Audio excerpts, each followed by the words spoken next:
Is it just me, or is it the more money you make, the more money they take? Let's get into taxes and inflation. I'm Lonzy Green, affectionately known as Mr. Flip Your 401k.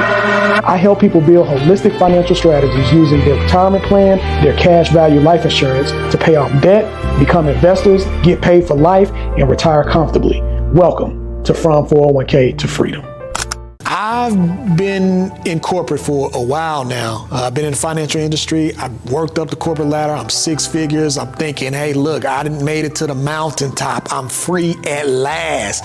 Free at last. Thank God Almighty, I'm free at last. But no, every year when I'm doing that dance, I get money. My money gets got every year during tax time. And I'm trying to figure out, look, if I'm making more money, why am I not enjoying the fruits of my labor? I'm in pain. I'm struggling. Sometimes in some situations living a more difficult life, making more money than what I was when I was making less money. I had to figure out that the reason why I'm not bringing home as much money as what I think I should be bringing home based on my salary, based on my income, is because there are a couple of things that, as Lauryn Hill and Roberta Flack put it, killing me softly with song. Killing me softly. And I'm talking about taxes and inflation. These are the silent killers. We're going to get into, it's not about the money that you make, it's about the money that you keep. I'm going to share with you, before we kind of understand taxes, we kind of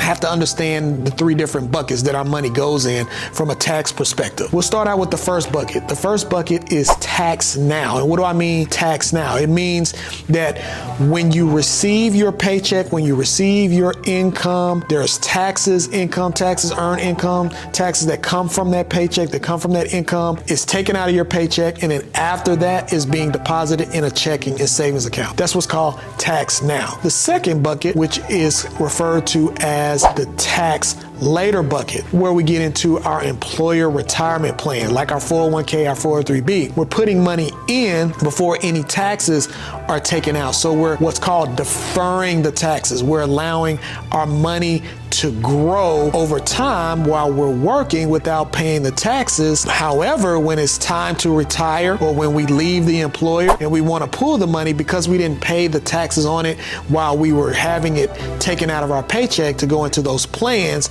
we got to pay the taxes on it then. That's why it's called tax later. But here's what I get geeked about. Here's what I get excited about. I get excited about the third bucket, which is the tax never. When you're putting money into certain vehicles, and I'm going to use the Roth, I'm going to use life insurance, cash value life insurance. When you put money in, you do pay the taxes on it at first, but the thing is once you paid those taxes, you don't have to pay the taxes anymore. So your money is growing tax free. That's what I love about the tax never bucket. When you are ready to retire, or when you are ready to transition and you need to pull the money out because you've already paid the taxes on it, that money that has been growing and compounding for you over time, you've already done the heavy lifting. You've done what was hard. That's how we get free. It's shaking some of those tax obligations that we have to encounter while we're young, so that way we don't have to deal with them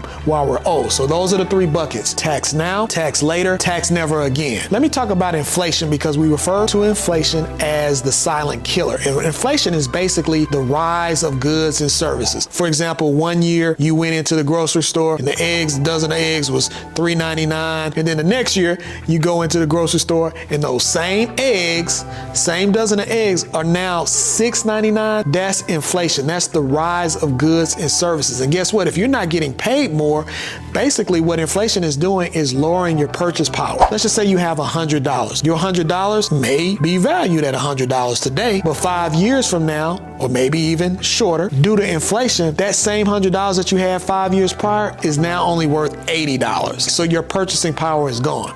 That's what inflation is. If your money is not growing faster than the rate of inflation, then you are actually, instead of making money in your sleep, you're losing money in your sleep. So what am I saying? I'm saying when you think about where to place your money, the first thing you need to ask yourself is, what is the rate of inflation? Is it 3%, 4%, 5%? What can I put my money in that is greater than their rate of inflation, so I'm staying ahead of the game instead of being a lame? Also, as we talk about the 3 buckets, you want to think about diversification. I do love the tax never bucket, but I also love the other buckets as well. I love tax now, right? I want to have my money in a high yield savings account for emergencies to cover me for 3 to 6 months. I want to have my money in a tax later account because guess what? I mentioned I'm a six-figure employee. Because of that, I want to lower my taxable income from year to year so I'm not paying the government as much on my income as what I would be if I wasn't deferring the taxes. So it has a purpose for me as well. And then I'm also thinking about the future. I'm thinking about retirement. So in my 40s, I'm already thinking about my 60 and 65-year-old self. There is a purpose for each bucket, and the key is to diversify and diversify in a way that aligns with your overall tax strategy. Let's talk about some freedom takeaways. You know, I got to give you some freedom takeaways. Let's start with the mindset. The mindset is you can't fix what you don't measure. You got to know where your money is being taxed and for how much. That's the mindset you need to have when you're thinking about freedom financially. Your heart says stewardship is self-respect. So plan your prosperity. Plan where you place your money. And then skill set. Skill set, you want to get into a habit of starting to review your accounts. Open up more tax-free, tax advantage options like a Roth IRA or a cash value life insurance policy if you already don't have one. If you don't control your money's direction, the system will. And the system's goal is not your freedom. I know you want to be free, so click on the link in the description to get the value of cash value so that we can start your financial freedom journey today. Until next time, y'all take care. Be blessed.